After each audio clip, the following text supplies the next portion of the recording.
Hello යාළුවනේ මගේ නම ගයාන් මේ ඉන්නේ මගේ වයිෆ් සැන්ඩි. ඉතින් අපේ පවුලේ ඉන්නේ මායි වයිෆුයි පුතාලා දෙන්නයි දුවයි. අපේ ජීවිත කතාවත් ඔයාලත් එක්ක ෂෙයා කරගන්න කියලා හිතුවා. ඉතින් ඒක අපි පටන් ගන්න හිතුවා අපේ කතරගම ගියපු ගමනින්. 2026 ජූලි මාසයේ අපි හිතුවා කතරගම පැත්තේ පොඩි රවුමක් දාලා එන්න කියලා. ඉතින් අපි මේ වීඩියෝ ආරම්භ කරන්නේ තිස්ස මහාරාම වැව් බන්ට් එකෙන්.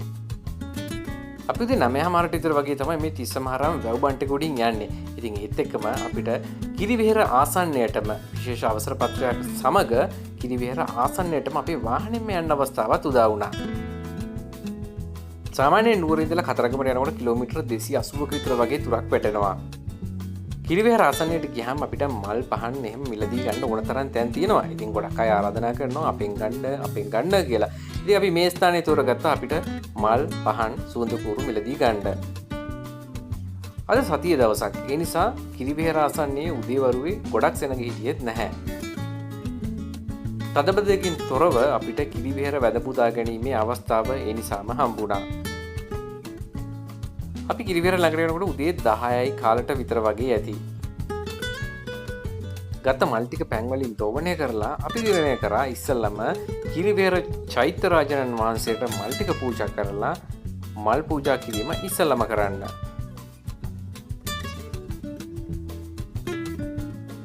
ගත සිත නිවන නිදහස් පරිසරයක් තමයි මෙතන තියෙන්නේ. අතරම මෙතෙන්ට ආවට පස්සේ යන්න හිතෙන්නේ නැති තරම්.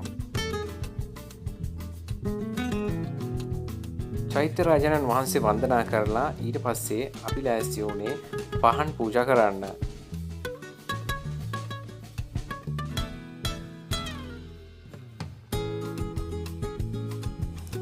පහන් පූජා කරලා සුවඳ කූරු පූජා කරලා ඉතින් අපි කිරිවෙහෙර චෛත්‍ය රාජානන් වහන්සේගෙන් එළියට එනකොටම අපිට හම්බුණා කිරිබත් දන්සලක්. පිරිසිදු ප්‍රණීත කිරිබත් කෑල්ලකට රහ බලන්න ඉතින් අපිට අවස්ථාව හම්බුණා. ඉතින් ඒ අයටත් ගොඩක් පිං මේ අවස්ථාව අපිට උදා කරලා දුන්නට. ඊට පස්සේ අපි ආවේ කතරගම මළුවට. ඉතින් වැලි පිරුණ මිදුලක් දැක්කහම අපේ පුංචි අයටත් ඊට වැඩිය දෙයක් නැහැ. කොහොමත් ඉතින් පුංචි අය වැලි සෙල්ලම් කරන්න ගොඩක් ආසයිනේ. දේවාල භූමිය ඇතුළත වීඩියෝවක් නම් අපි ඔයාලට අරගෙන ඉන්නේ නැහැ. ඉතින් මේ තමයි දේවාලය ඉදිරිපස්ස පෙනුම. ඉතින් මේ ස්ථානයට අපි මේ කතරගම දේවාලයට පළතුරු පූජාවකුත් කරලා පඬුරකුත් ගැට ගහලා ඉතින් බාරයකුත් වෙලා තමයි අපි කතරගම භූමියෙන් එළියට එන්න අපි තීරණය කළේ. ඉතින් මේ වීඩියෝ බලන ඔයාටත් කතරගම දෙවියන්ගේ ආශිර්වාදය ලැබෙන්න කියලා අපි ප්‍රාර්ථනා කරනවා. භූමියෙන් එළියට එන්න හදනකොටම මෙන්න මේ වගේ බිම දිගෑවෙලා කතරගම භූමිය වන්දනා කරන්න එන කෙනෙකුත් අපි දැක්කා. වැව්මාළු ඔක්කොමනේ.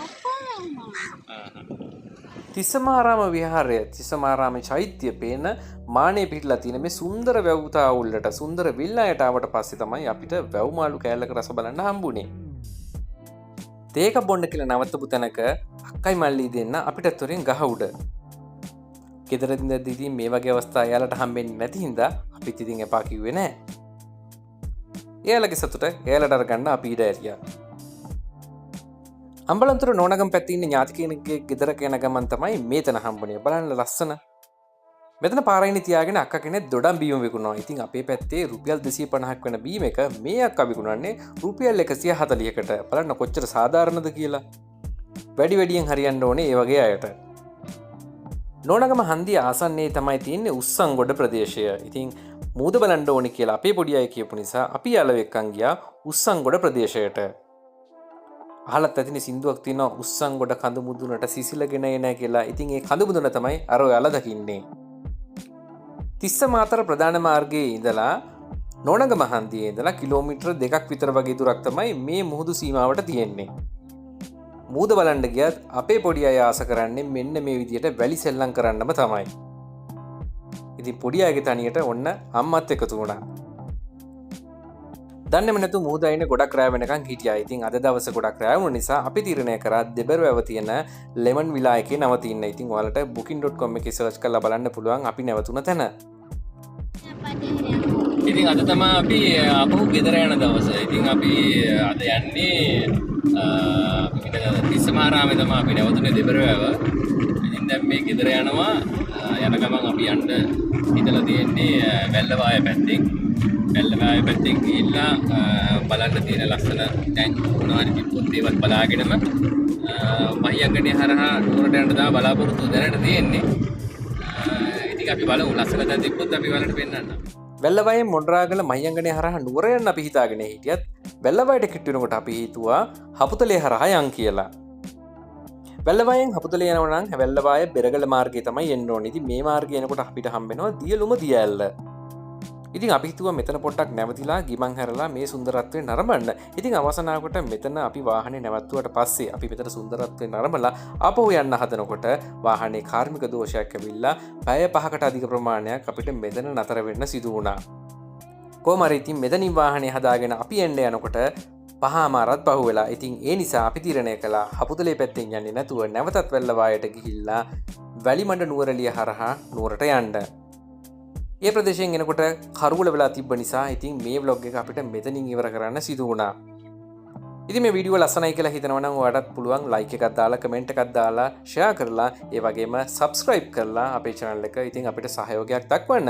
ඉතින් මේ වගේ ලස්සන තවත් සුන්දර තැන් බලන්න යන ගමන් අපේ තවත් vlog එකකින් අපි ඔයාලව හමු වෙන බලාපොරොත්තු වෙමින් අදට ඔයාලගෙන් සමුගන්නවා. එහෙනම් තවත් වීඩියෝ එකකින් හමු වෙනු.